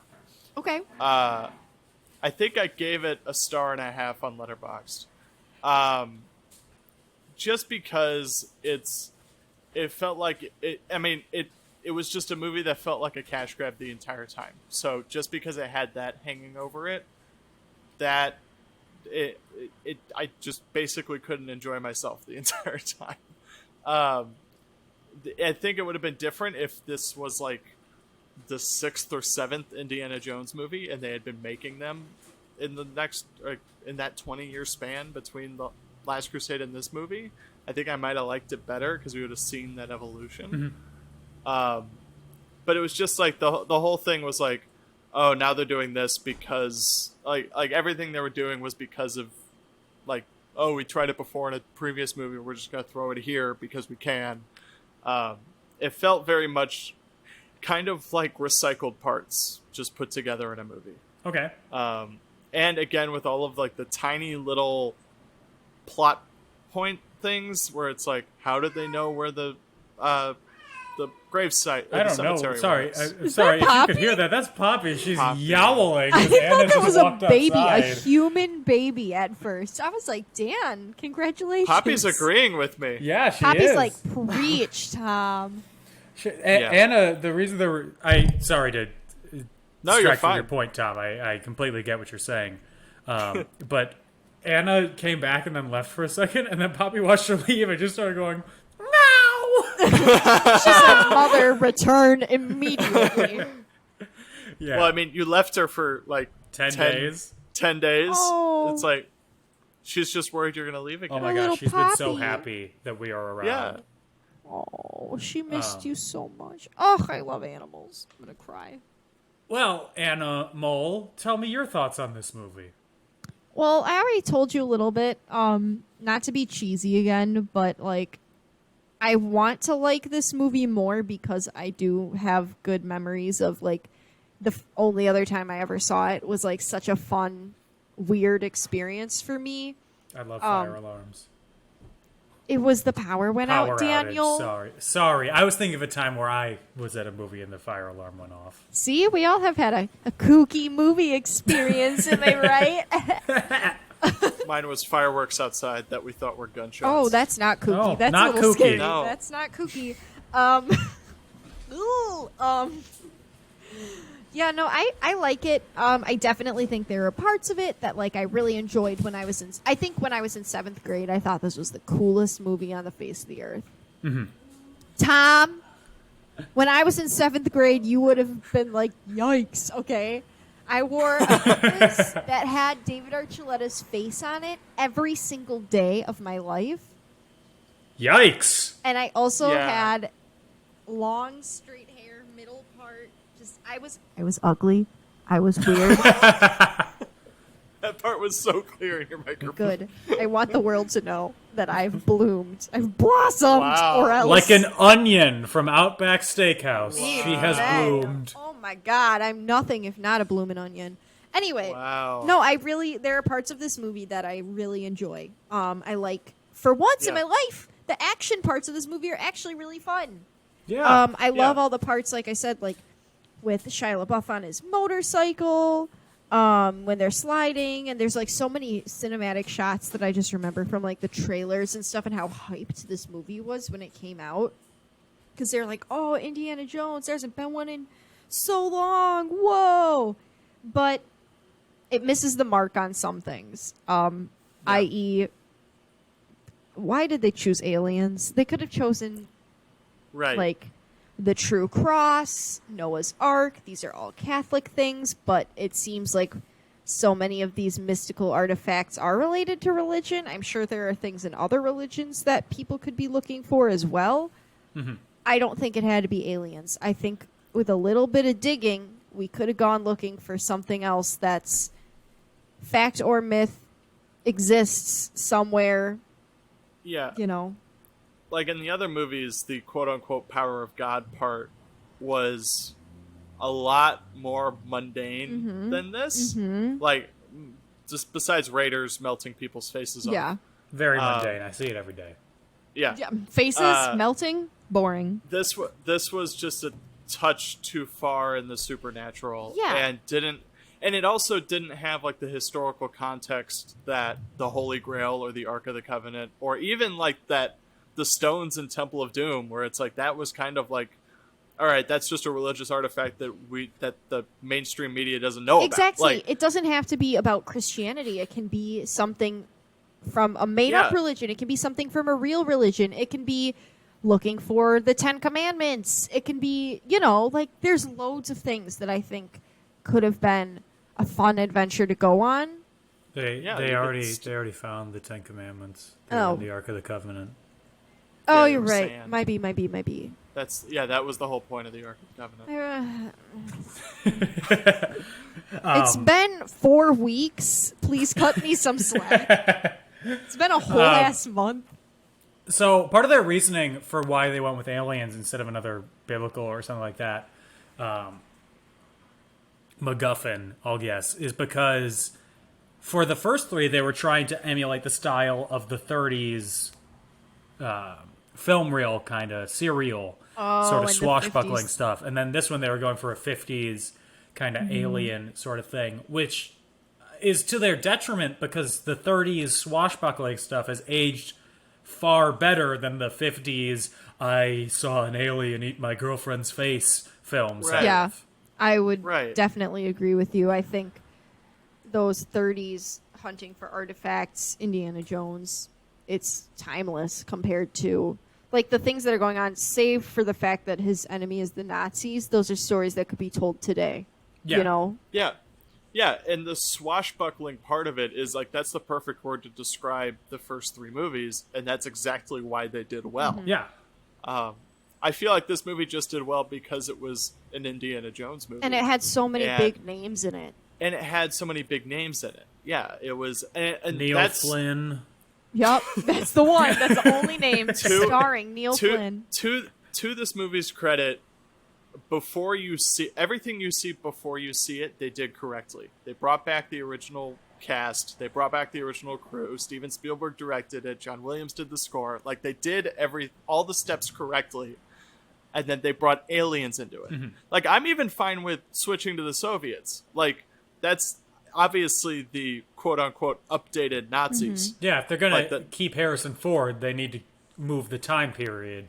Right. They just need... Yeah, and the Soviets are, again, like we were talking last episode about how Nazis are kind of like just the generic villain in the movie. Like, we never really go into Soviet, like, ideology or anything like that. They're just... You could have called all of these characters Nazis and we wouldn't have known the difference. Yeah. Yeah. So, I'm fine with that. The aliens was just way too much. Yeah. Like, and you could have kept, like, the El Dorado. I like how they went to, like, it ended up being in South America because the last few were in, like, the Middle East. Why didn't they just go on a hunt for El Dorado and call it a day? It didn't have to be, again, it didn't have to be about aliens. Yeah, and maybe throw some specific artifact in El Dorado if you want something tangible to bring back or something like that. Yeah. Some realistic fiction, my dudes. Yeah, because El Dorado is, again, in that category of the Ark of the Covenant and the Holy Grail and of, like, historical, mythical places. I mean, I can't wait for Indiana Jones and Atlantis. Is that what the fifth one's about? I don't know. I was going to say Atlantis, but I was like, would that be too silly? Let's find out. I mean, Disney now owns Lucasfilm and the Journey to Atlantis movies, so... Oh, wow. Disney's too powerful. Animated Indiana Jones and the Search for Atlantis. You're telling me Indiana Jones can meet the live-action version of that biggest nerd in film, Milo from Atlantis? Wait, don't... He was kind of cute, though. I love Atlantis. Milo kind of could get it, low-key. Okay, calm down, Anna. Jeez. Anyway, you chose to be my friend. You can't take it back. I know. It's too late. I can't? No. No returns. You threw out your receipt. I will push back on one thing that you said, Tom. I can't wait to defend myself. Ooh. I mean, I get that you feel like it was a cash grab. Yeah. I don't care. Yeah. I do not care about the extenuating circumstances around a movie if they don't drastically affect the production of that movie. Like, because I'm thinking, like, to continue comparing things to the Fast and Furious franchise, always. How Paul Walker's death affected Furious 7.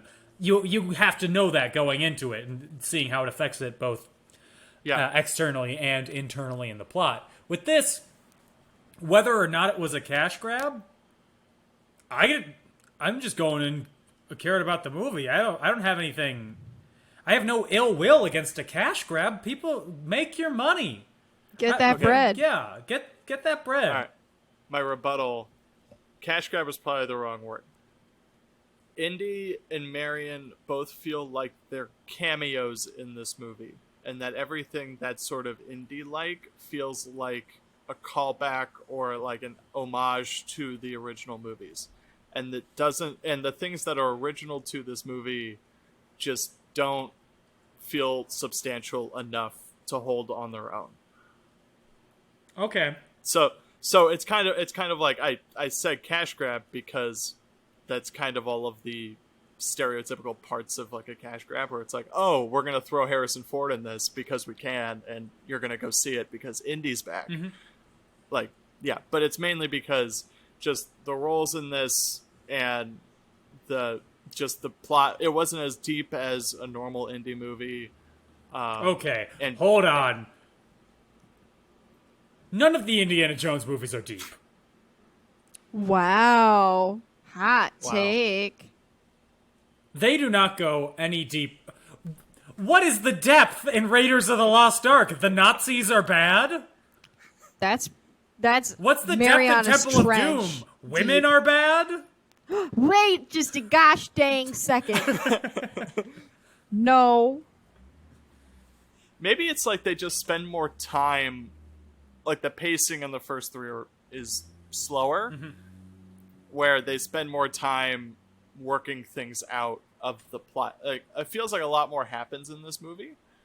Maybe. But it also So moves quicker, if I may jump in. Yeah, so I think it moves quicker, so it's doing a lot more glossing over of things, I think is what I mean. Okay. Some trivia about the film. Can't wait. Let's hear it. Shia LaBeouf Why are you signed laughing? on I'm nervous. because Shia LaBeouf signed on without reading the script or knowing what character he would be playing. He was just super excited to be in a new Indiana Jones movie. I'm laughing because the first sentence is, "Well, he would later come to regret it." Shia LaBeouf signed on. Should have read the script, boo-boo. Same with Cate Blanchett. She accepted it because she wanted to play a villain, and she came up with the haircut herself. Horrible. Mistake number one. She It might be was- unproblematic, but that haircut is problematic. Yeah, that haircut is canceled. Yeah. It's the only indie movie to be filmed entirely in the United States. Hawaii was the jungles of South America, and New Mexico doubled for Nevada. I Oh, don't know why they couldn't they just didn't drive just north. Yeah, there's lots of deserts in Nevada. It's mostly desert. It's mostly like federal land Yeah. too. Weird flex, but okay. This is like Most of Nevada isn't Nevada. that's like how High School Musical was shot in Utah, but it takes place in Albuquerque. In New Mexico, yeah. Like, just go a little bit to the left, my dudes. Well, Brody didn't appear in the film because his actor died in 1992, and Sean Connery didn't appear in the film because Steven Spielberg asked him, and Sean Connery went, "Retirement is too fun." I mean, flex on us, Sean. I get it. I would have wanted to see like an explanation as to why the Holy Grail didn't work. Like, Yeah. how did how did he die? He's supposed to live forever. Yeah. Yeah. It We don't didn't know. work because Sean Connery didn't feel like working. Yeah. Like, I could have maybe seen, like, if it just, like, extended his age. Like, it just slowed down. Like it wasn't as... Like he's a it's not skeleton that can walk. Why? Well, it's kind of, like, it's not an eternal thing. It's like, all right, you live to be 130 or something like that. Why did they have to kill him? Why couldn't he have just been, not there? Because Indy is 60-something, and his dad was already old. So, my parents are 60-something, and their parents are old, but they're still alive. But Sean Connery looked like a man that would die young Oh! in Last Crusade. He did not Fair. die young. He had a full and fruitful I was life. going to say, I was like, yikes. He lived into his 90s. He enjoyed retirement.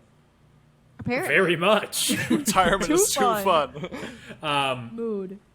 So the quote that Shia LaBeouf said, he felt like he dropped the ball on the legacy that people loved and cherished, talking about the movie, to which Shia. Spielberg replied, "There's a time to be human and have an opinion, and then there's a time to sell cars."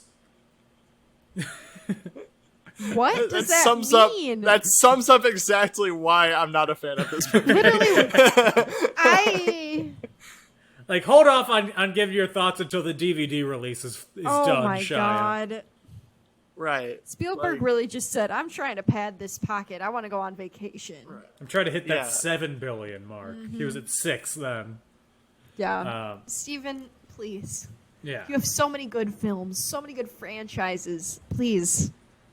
The idea for the nuclear fridge originally came from Back to the Future, which was going to be the way how Marty traveled through time. Call back Oh to our my. Back to the Future episodes. Not in the fridge. Wow. That's 2. No. Yeah, I've cut down. Wait, so no DeLorean? They were going to do a fridge? They were going to nuke a fridge, and that would be how he traveled through time.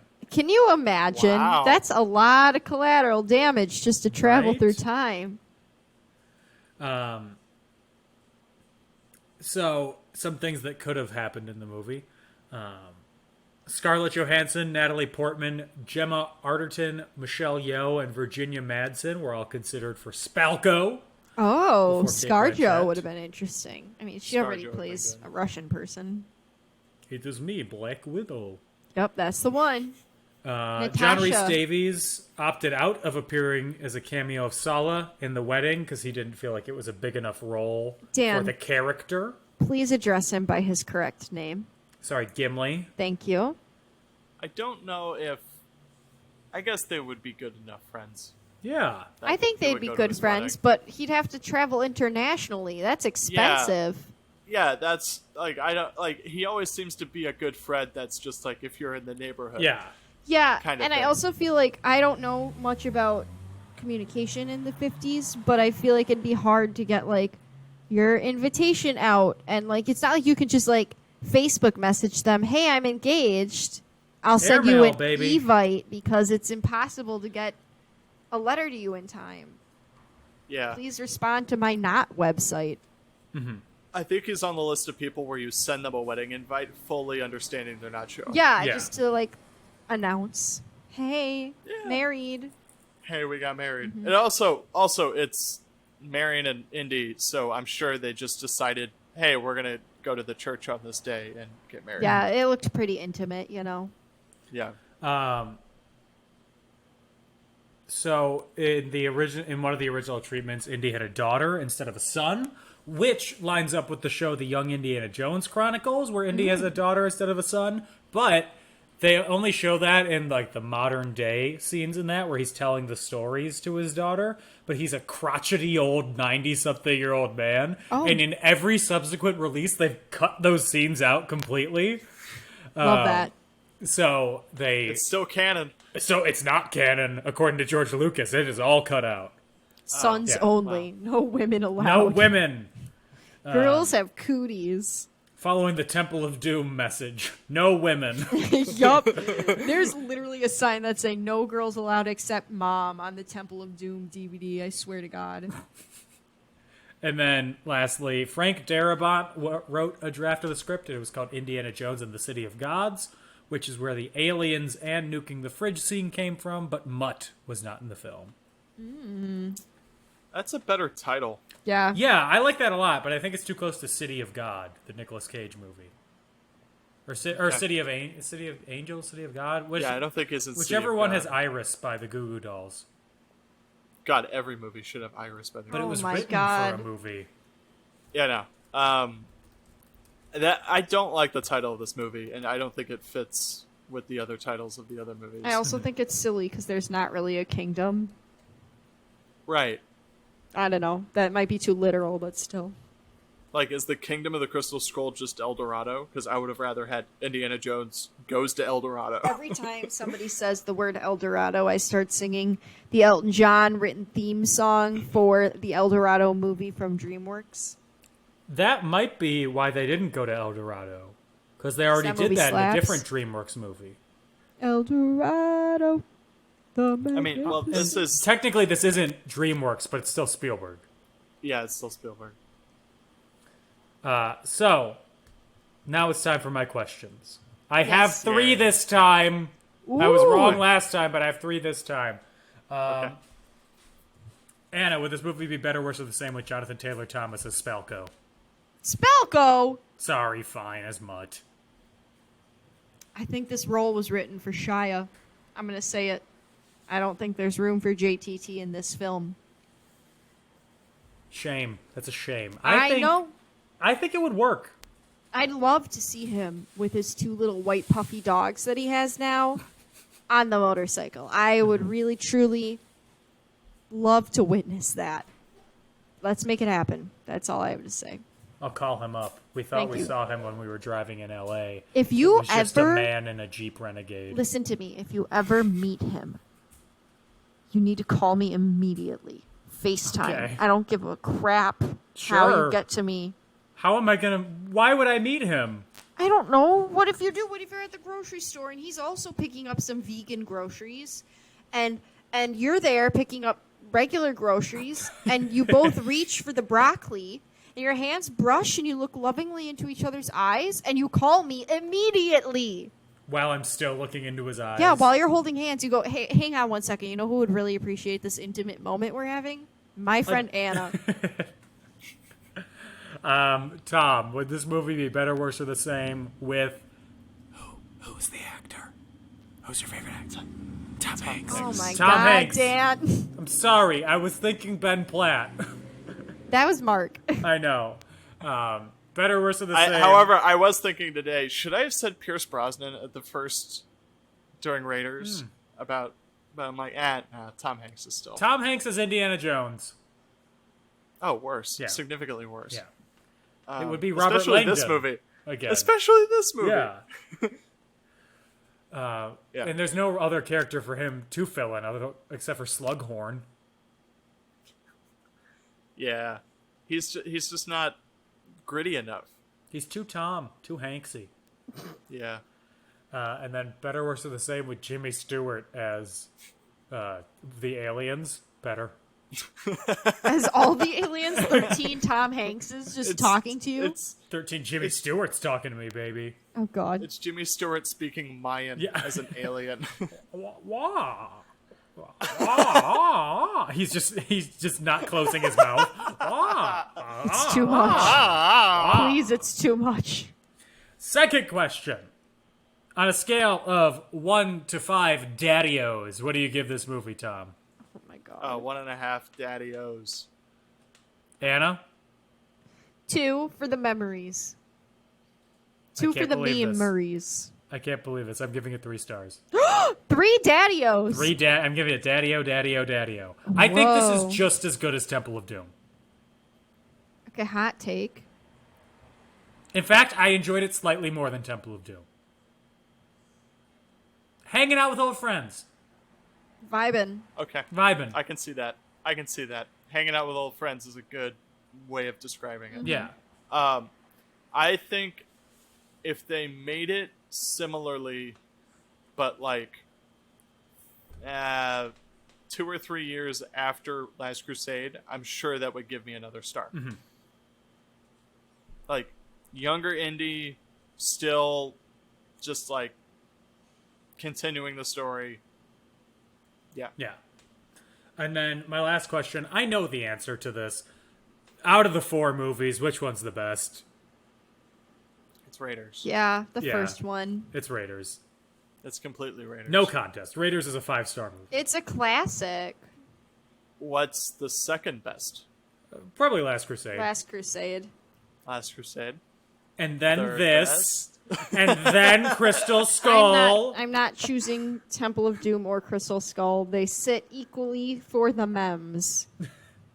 The more I think about it, I don't know if I can put either one above each other. Exactly. Only because I don't like them for different reasons. Oh.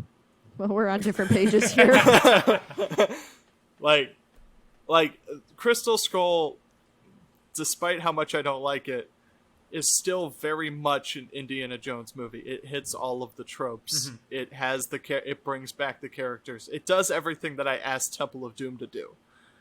It's just that Temple of Doom was made in the correct time period, at least for my brain. Okay. Like if they were swapped, if they made Crystal Skull second, and then made Temple of Doom later, like I would probably like this movie. That's a way to look at it. It's a way to look at it. This movie messes with my brain and makes me because I know I don't like it, but it's hard to describe how I don't like it. Yeah. Which is great for a podcast. It's okay. You do your best, and that's all we ask for. It's a session to work through, Tom. Yes. Any other thoughts about any of the franchise? It's just fun. I mean, at the end of the day, it's just a good, fun time. Mm-hmm. Classic. Truly classic. What's funny is I always thought, like, man, I wish they would have made more, but obviously in the time period, so, just come out with a new indie movie every 2 or 3 years. But now that we've come to the end of it, I think they should have just stopped at the trilogy, and that was it. Mm-hmm. 3 movies is great. They're great movies. They pretty much have done everything that we'd want them to do. And so if you make another one, make it completely different. Well, get ready to come back in 2 years for our episode on Indiana Jones 5. Mm-hmm. Oh, I am not looking forward to that. Can't wait to see you here, Tom. Do we know anything about what they're going to do? It is directed by James Mangold. It's not even directed by Steven Spielberg. produced by Spielberg, and then Phoebe Waller-Bridge is in it. I kind of hope they do. What's funny? I hope they do a Star Wars. I hope they kill Harrison Ford. Well, no. Oh my god. I hope they take the world and just do it from a different perspective and apply the same themes to a new cast of characters and new stories and new plot lines. Like respect the originals without trying to remake it and take advantage of them. Yeah. We'll see. Okay. So that is it for this week's edition of In Conclusion. We'll be back next week talking about, I don't know. I have a movie franchise idea, Daniel. Okay. Let's decide on air. Do you want to do Unbreakable, Glass, and Split? Unbreakable, Split, and Glass. Yeah, I've never seen any of them. Let's do it. Okay, let's do it. Great. We'll be back next week talking about the Shyamalaniverse of Unbreakable, Starting with Split, Unbreakable and Glass. In the meantime, if you like the show and you want to support it, you can do so on Facebook, Twitter, @And In Conclusion, on Instagram @In Conclusion Podcast, on Patreon, patreon.com/In Conclusion. Best way that you could help us is by spreading the word, telling your friends, getting more people to listen.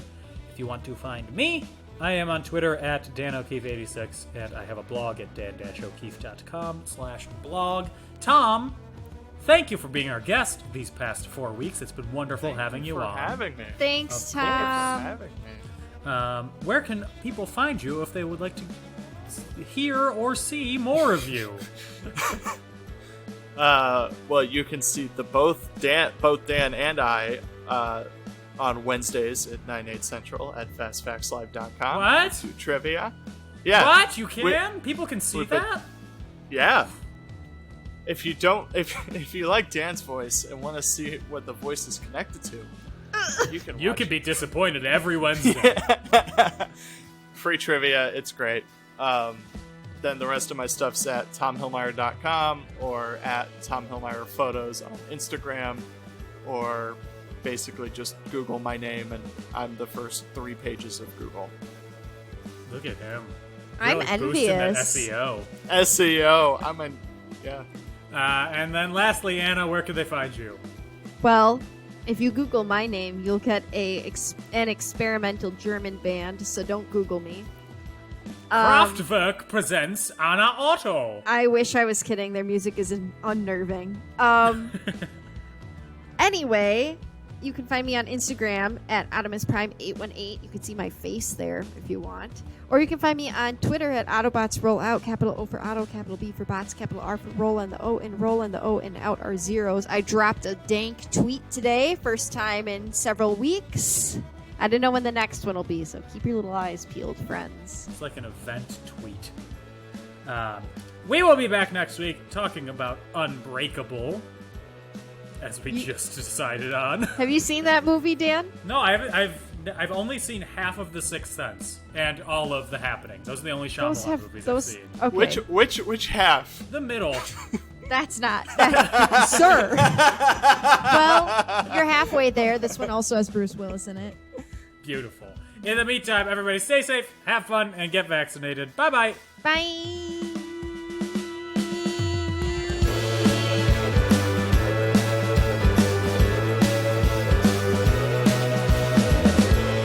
I just want you to know, I saw a truck when Gage and I were coming home from his parents' house last weekend that said, in big letters on the back, "Stay home if you are sick. Come over if you're thick. COVID-19."